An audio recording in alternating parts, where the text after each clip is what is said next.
Muito bom dia. Temos connosco o candidato pelo partido PSD às eleições autárquicas do Porto, Vladimir Feliz, e muito obrigada pela disponibilidade para esta entrevista.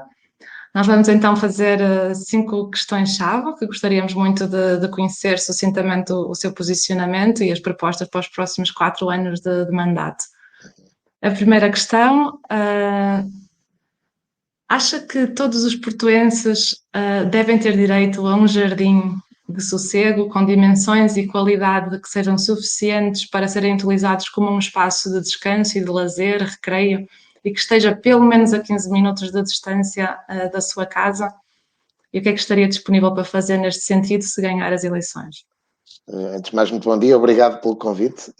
Essa é uma pergunta que vai estar respondida no nosso programa. Já no programa de 2017 o PSD defendia jardins de proximidade. Todos sabemos que o Porto tem um contexto dimensional limitado e, portanto, muitas vezes estamos condicionados pela densificação urbana que se tem agravado nos últimos anos e, portanto, essa é uma bandeira que fará parte do nosso programa. Promover uma agenda ecológica e um Porto mais verde, com mais jardins e equipamentos de proximidade para que possamos reter famílias e para que os mais velhos possam envelhecer de forma ativa e saudável. E, ao mesmo tempo, criar programas de desporto que promovam os hábitos de vida saudável e, para isso, esses equipamentos públicos são essenciais. Muito obrigada.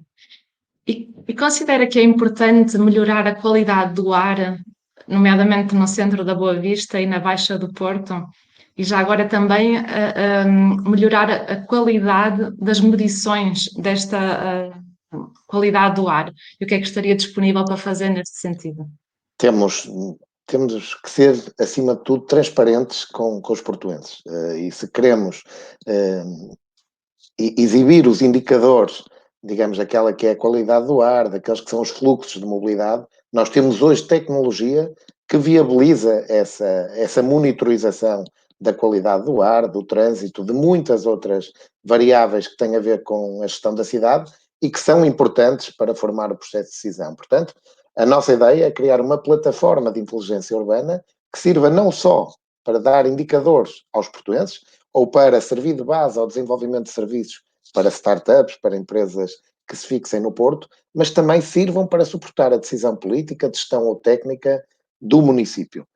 A Boa Vista é um dos polos com mais incidência de poluição, tem uma oferta reduzida de espaços verdes face a outros espaços, face à zona ocidental com o Parque da Cidade, à zona oriental com o Parque Oriental, que nós iniciamos com muito orgulho também, e, portanto, é preciso olhar para a cidade de uma forma equilibrada, com as condicionantes que eu já disse há pouco, não é? Nós temos sempre que olhar para o espaço disponível e combater esta densificação urbana que se tem acentuado, e, portanto, a nossa parte, e isso vai ser regulado, aliás, vai ser uma bandeira do nosso programa.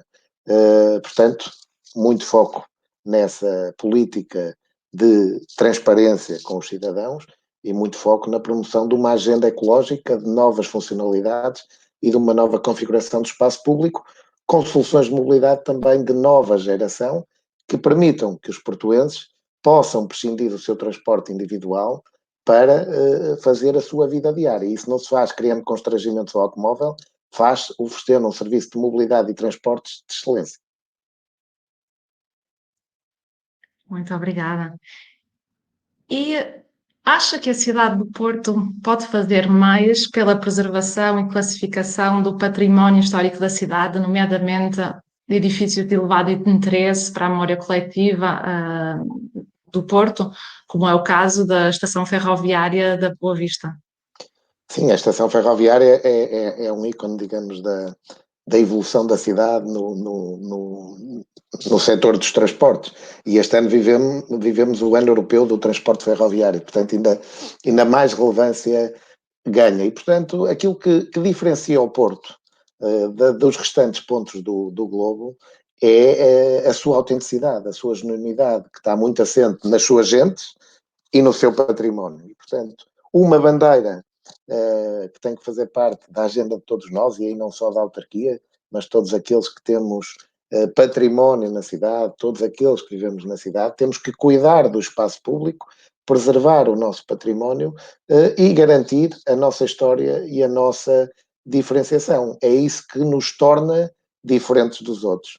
Quando destruirmos aquilo que é a nossa história, rapidamente nos vulgarizaremos e rapidamente nos tornaremos um destino muito pouco interessante e nós queremos que o Porto recupere a sua imagem de melhor destino para viver, para estudar e para trabalhar. E só se for o melhor destino para viver, estudar e trabalhar, é que vai ser o melhor destino para visitar. E, portanto, antes temos que nos focar em nós para que nos tornemos competitivos e para que não sejamos um parque de diversões para inglês ver. Não é?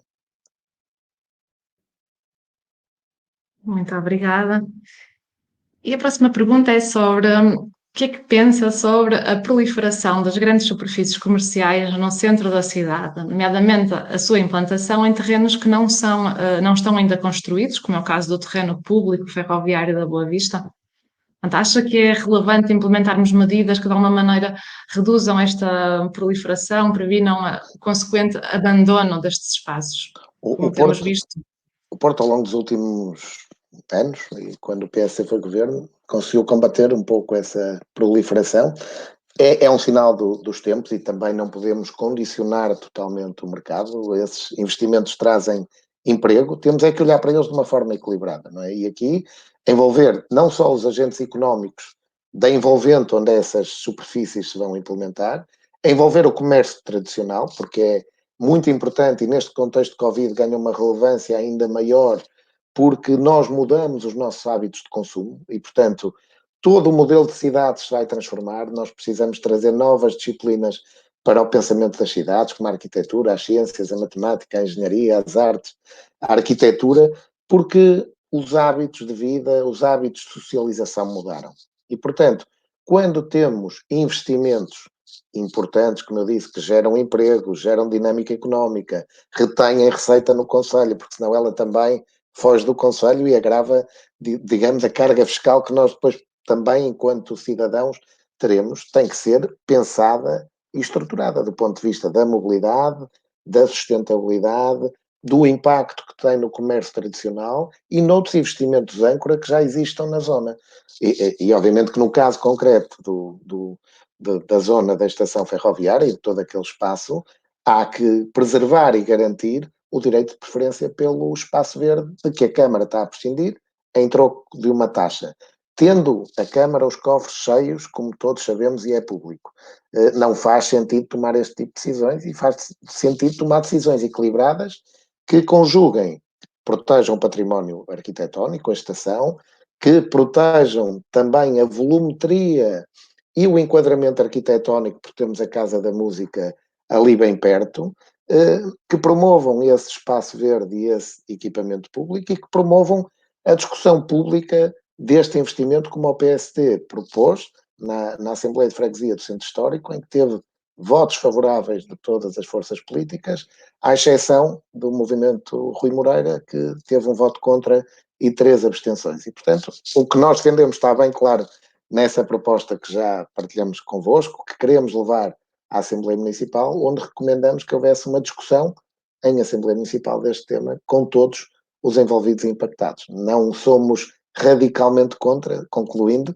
achamos é que estes investimentos que têm impacto na vida das pessoas, na mobilidade da cidade, na sustentabilidade da economia da cidade, têm que ser pensados e temos que olhar antes para quem cá está, porque já investiu, porque já cá está, e perceber se com novos investimentos não vamos, digamos, fazer desaparecer aqueles que já acreditam na cidade há muitas décadas. Muito obrigada. Eu vou então fazer a última pergunta que nós temos aqui. Alguns dos instrumentos de participação cívica que já estão em uso noutras autarquias ainda não existem na cidade do Porto. Infelizmente, é o caso dos orçamentos participativos, da discussão pública de projetos de grande impacto para a cidade, como, por exemplo, a construção de centros comerciais ou a demolição de edifícios históricos. É muito difícil e quase impossível conhecer, por exemplo, antecipadamente a data e a agenda das reuniões públicas da Câmara e da Assembleia Municipal. Portanto, estas são alguns dos exemplos que consideramos que estão em falta na cidade e gostaríamos de saber o que é que poderia fazer, o que é que intenciona fazer para melhorar a participação cívica se ganhar estas eleições. Como disse no início, a transparência será uma das nossas bandeiras e, portanto, melhor, mais transparente e mais coerente comunicação com a cidade e com os cidadãos e, obviamente, uma maior proximidade com aqueles que vivem a cidade, que são os nossos clientes, não é? Os municípios são os nossos clientes e, portanto, são aqueles que nós temos que servir em cada momento. Desse ponto de vista, os orçamentos participativos são um bom instrumento de participação, mas eu tenho aí um senão.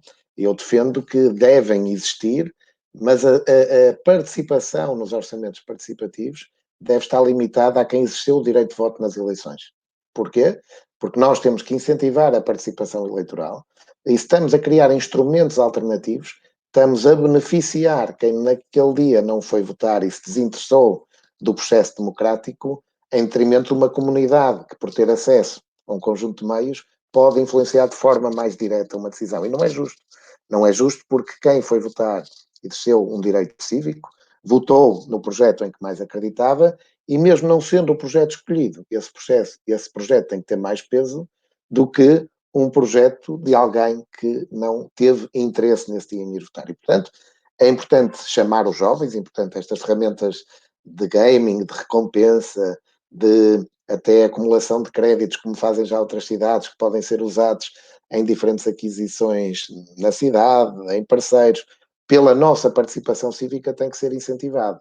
Mas o ponto base tem que ser o nosso exercício do direito de voto, porque senão ainda estamos a afastar mais as pessoas do sistema e, portanto, a desregulá-lo ainda mais. E é importante promovê-lo, porque felizmente vivemos numa democracia, mas vivendo nessa democracia temos que a preservar. Okay? Olhando para os novos tempos, olhando para as novas ferramentas, olhando para as novas gerações e novas formas de pensar. Temos que legislar adaptado aos novos tempos. E, portanto, isso é algo que pretendemos fazer. Há bons exemplos em muitas cidades. Eu tive, felizmente, nos meus últimos anos profissionais, depois de sair da Câmara, nos meus últimos 8 anos, possibilidade de ver muitos desses exemplos por esse mundo fora e em Portugal, onde muitas ferramentas são usadas para incentivar a participação, para envolver os cidadãos na decisão, mas temos aí também que promover essa cultura cívica em que os anglo-saxónicos são muito mais fortes, são muito mais construtivos e menos destrutivos. E essas ferramentas têm que se transformar em elementos de construção da cidade e não de destruição e puros elementos de combate político, como muitas vezes acontece. Portanto, é uma evolução que tem que acontecer dos dois lados, do lado dos cidadãos e do lado do sistema político. E, portanto, temos que evoluir culturalmente. Né? Temos que evoluir culturalmente. Muito obrigada. São Obrigado. as 5 questões que tínhamos aqui para lhe trazer. Muito E obrigado. E fico ao dispor para aquilo que pretenderem. E obrigado pela oportunidade de poder partilhar convosco algumas das minhas ideias. Depois desafio-vos também a consultarem o site e no início de setembro iremos lançar o programa e muitas destas perguntas que aqui faz ficarão ainda melhor esclarecidas. Ainda melhor esclarecidas.